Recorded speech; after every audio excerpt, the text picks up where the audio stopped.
What's up, dudes? How's everyone doing? My name is Kevin, And I'm Edwin. and we're gonna do Edwin's top 32 profile for One Piece.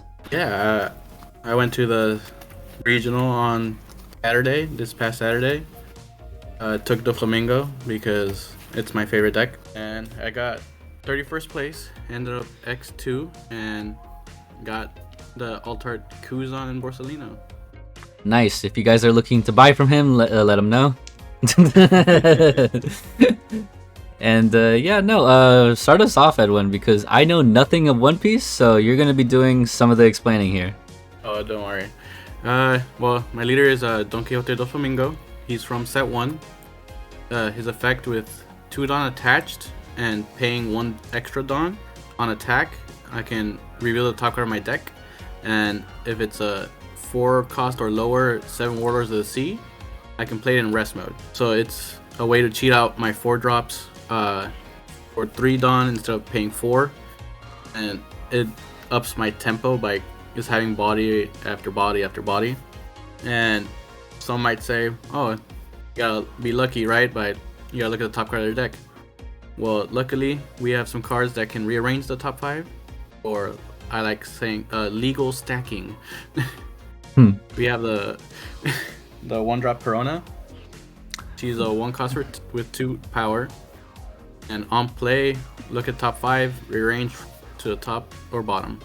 She allows me to plan out the 2 or 3 turns, or if the top 5 aren't good at the moment, depending on the matchup, I just put them at the bottom and try again the next turn. We also have a Don Quixote Doflamingo. He's a 3-drop 4 power blocker, and he also has the same effect as Perona on play to rearrange the top 5. Nice. So I always try to mulligan for at least one of these 2. Preferably Perona because I can do it turn 1. But Doflamingo's blocker is great because him having 4k power makes him right above the threshold of people's KOing effects. So he's great in the late game. And then I also have this 1-drop Kaya. I only use it as a 2k counter. Think of it like a super combo in Dragon Ball. And her on play is draw 2 and then trash 2 to use as filter if you really need to. I only played her once during the tournament because I kind of bricked, so I was hoping she'd draw me out of it. She didn't, but it's alright. The main part of this deck are the 4 drops. Those are what we try to summon most of the time with our leader skill. The first one we have is the Kuma blocker, 4-drop 5. He's a blocker, but on KO, I can play a Pacifista from my hand, and the Pacifistas I run are the 3 4-drop vanillas. Sadly, they are not 7 Warlords, but I use them just to play off the Kuma, and because Whitebeard is the best deck of the format, and he's a 6k leader, so the Pacifistas are easy swing without Dawn investment towards the leader. There's another Pacifista I could run, which is a blocker, but I feel I had enough blockers. I just needed more of an attacker, so that's why I went with the vanilla instead. Okay. Yeah, but I can't blame people if they would try to run the blocker. Next is the 4-drop 5k power Boa Hancock. She is amazing. She's a blocker, and her effect with Dawn underneath her, on attack or on block, I draw 1 if I have 5 or less cards in my hand. If I bring her out turn 2, the earliest with my leader, she is an attack magnet because people try to get rid of her all the time. And if she just sticks for a turn, she can grab you another card or be a great blocker that people try to play around. He is like great. And then next is Jinbe. He is from the event pack. He is the most expensive card in this deck at last I checked, $60 a copy right now. Jesus. And how many copies do you run? I run 4. Jesus. Because with Okay, his effect on KO, you can bottom deck a 3 cost or lower to the bottom of the deck, and with Zoro and Law being the second and third best decks, will all run 3 cost or less most of the time. Like their engines rely on 1 drops, 2 drops. He is essential, because they try to not get rid of him. Therefore, he's just an attacker every turn. He can swing at the 3-drop Zoros, at anything in those matchups, and if they do try to get rid of it, they just take something else with it. It's just a tempo swing, and it's one of the very few on KO effects this game has. And then next is the Gecko Moria, 4-drop 5. He's from the starter deck, and on play, recycle a 4-drop or lower Warlord of the Sea from your discard back to your hand. I've used him so many times to grab back the Doflamingo blocker, the Jinbei in the matchups that he's good against. Grab back a Mihawk 2K counter, which is the next card. Okay. He just lets you outgrind control matchups. Lets you sometimes even out tempo the aggro matchup, because you can just grab back the 2K counters, which forces them to add more Dawn that they prefer to keep up or to play another card. Sadly, he cannot grab a Gecko Moria, so he can't grab back himself, so he can't loop it. But he's a great card. Next is the Mihawk 2K counter. He's also from the starter deck. He's also, just like Kaya, mostly a 2K. He is a Warlord of the Sea, so I can play it if some cards of my top 5 were good and I don't want to bottom deck it. He's my only Warlord. I'll play it. His effect with 1 Dawn under him on attack, draw 2, trash 2. Draw 2, trash 2. Got it. Yeah, basically another Kaya, but he's a 4/6 when using that effect. So another, decent attacker, but most of the time I use him as a 2K counter.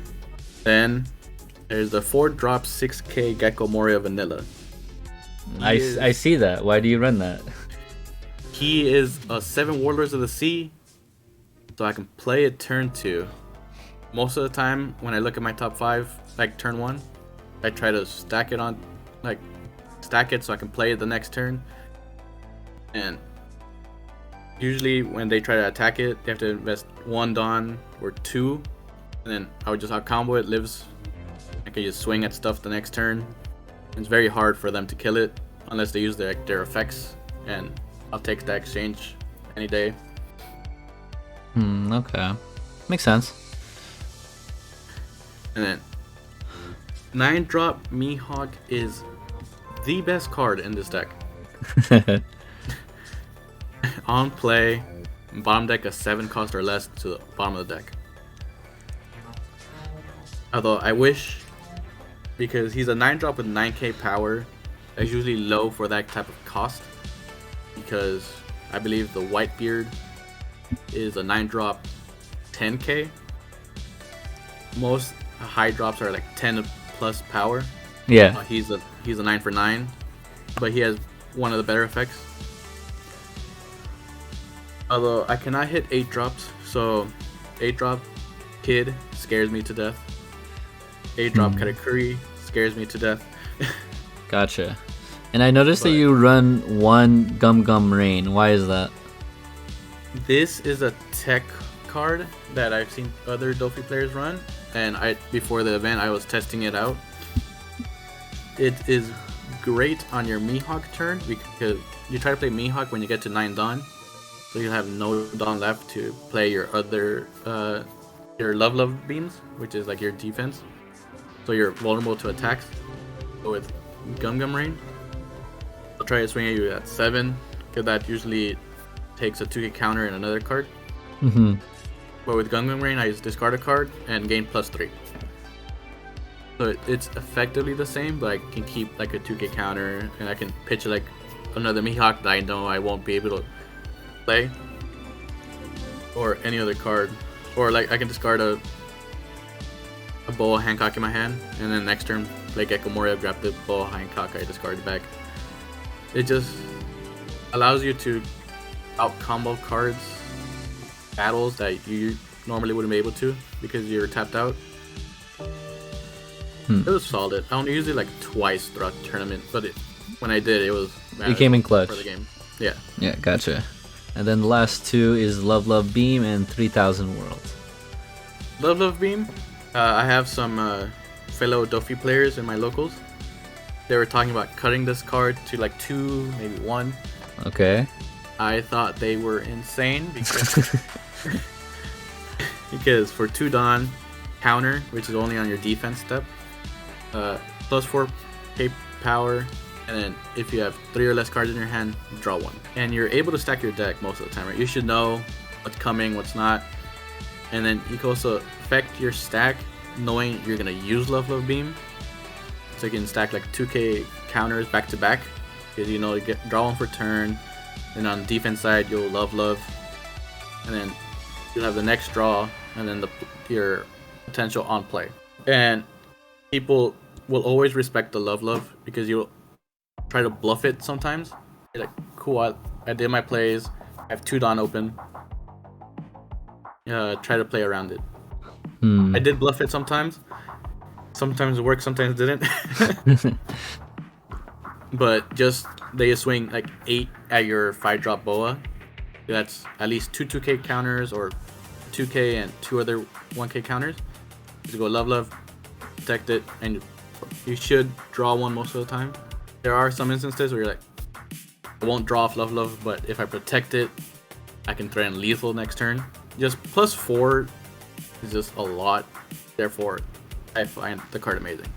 Okay, makes sense. And then I believe the 3000 Worlds is just for removal? Yeah, it is the second best card in this deck. Okay, gotcha. Because it's just an easy removal. Yeah, its main effect is bomb deck of 5 cost or lower to the bottom of the deck. Insane. Sorry to interrupt, but that usually takes like your whole turn early game, huh? Yes, but yeah, honestly, there are matchups where I would prefer 3000 Worlding that turn, because yellow has Perospero, which is on KO. They can search top 3 at a Big Mom Pirate. Okay, and this one just bottom decks it. Yeah, it just bottom decks it, gets it out. Gotcha. And yellow doesn't like hard casting. Okay, so they like to cheat out their cards. Yeah, because they play with their life, with their triggers off life. Mm-hmm. That's how they play most of the time. So that's how they prefer to play them most of the time. Okay. But like turn 2, they try to just hard cast a Perospero. That's all they really can do most of the time. Gotcha. So just on the crackback 3000 Worlds takes away their tempo. And against red, the 5-drop Marcos that on KO, they can discard an event, revive it in rest mode. They're like, cool, 3000 Worlds, get it gone.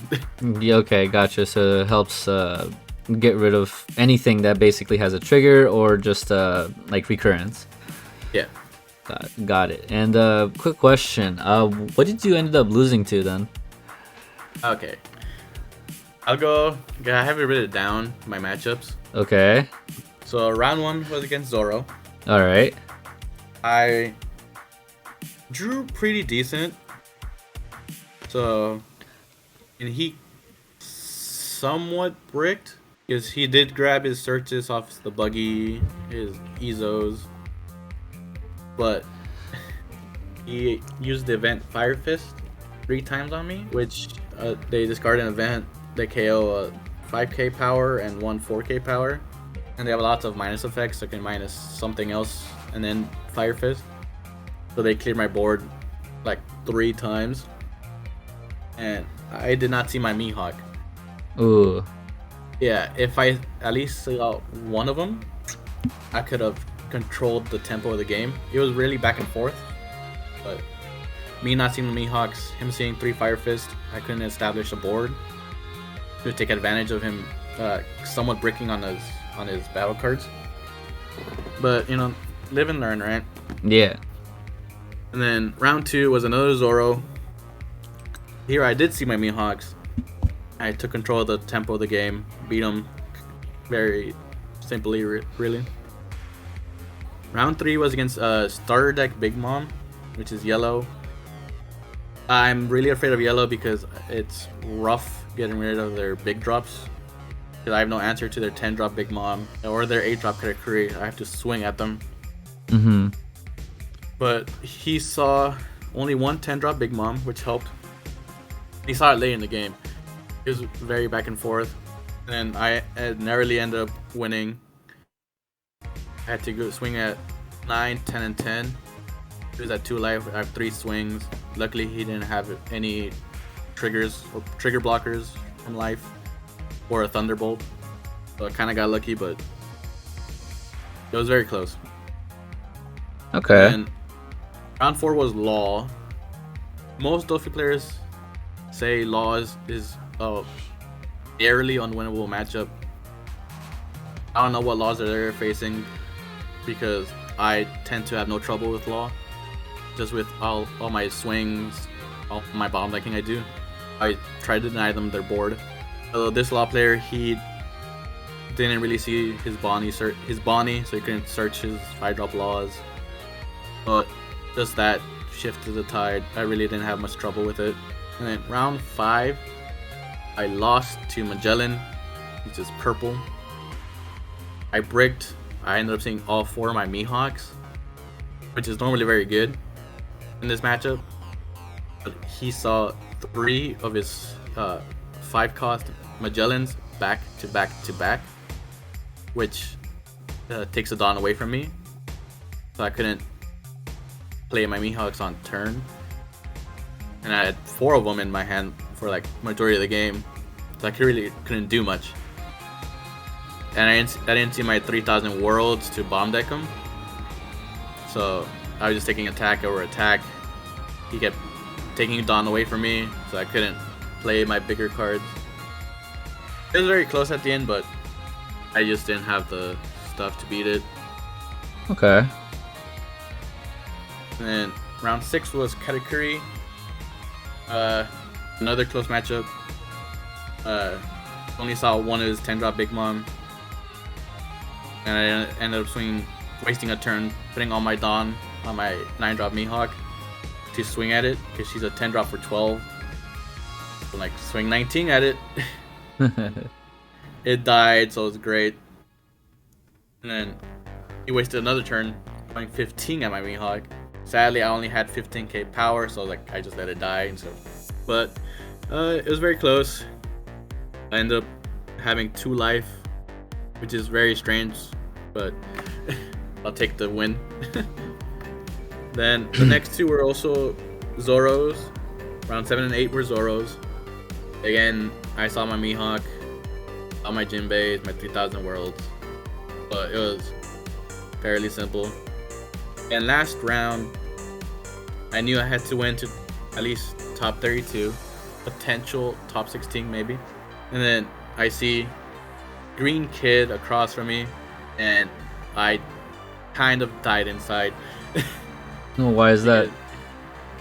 Because if he's playing the Supernova version, which is basically the 8-drop Kid Turbo, I have no answers to it. It's an uphill battle for me. I would have to hope he bricks, because the 8-drop Kid, if he has a Dawn under it and in rest mode, I can only swing at him at that 8-drop, and they just play a bunch of blockers, have like 12 cards in hand, can't really do much. Okay. But he was running the Film Straw Hat version, which is with set 2 cards. Still a kind of rough matchup because they could be running the 8-drop Kid. And you don't know, and you're scared of that? Yeah. But then I saw he was playing Brooks. I was like, cool, he's playing the film version. He might still be running the Kid, but for now, I should have tempo, because their big play is usually 7-drop Luffy. And I can answer that with Mihawk. Sadly, he bricked. He did not see his Nami Searcher. So I had like 2 Mihawks in my hand, 2 or 3,000 worlds. So I had complete tempo of this game. He played 2 Luffys back to back. I Mihawk both of them. Ended up winning, finishing X2, and they announced standings, and I ended up basically bubbling in at 31st. Which is weird because I was at table 10 last round, so I was like, oh, maybe I have like decent tiebreakers, I can sneak into top 16. I was never close, but Hey, but that's still good though. yeah, top 31. Hopefully, there was enough people with their national invites that I can get mine by pass downs. But I'll have to wait and see for that. All right, thank you, Edwin, so much for the deck profile. I'm so glad that you guys 31st place at One Piece. No problem. This is weird that this is like the first One Piece video on the channel, but we'll take it. Yeah, I know. We talked a couple times, so that is kind of weird. Yeah, because I'm really like the only one playing One Piece from our team. All right. Well, we are probably going to be playing other stuff too, not just One Piece. So we'll definitely see what happens with that. And yeah. All right, guys. Thank you so much for watching, and catch you later, dudes. Bye, guys.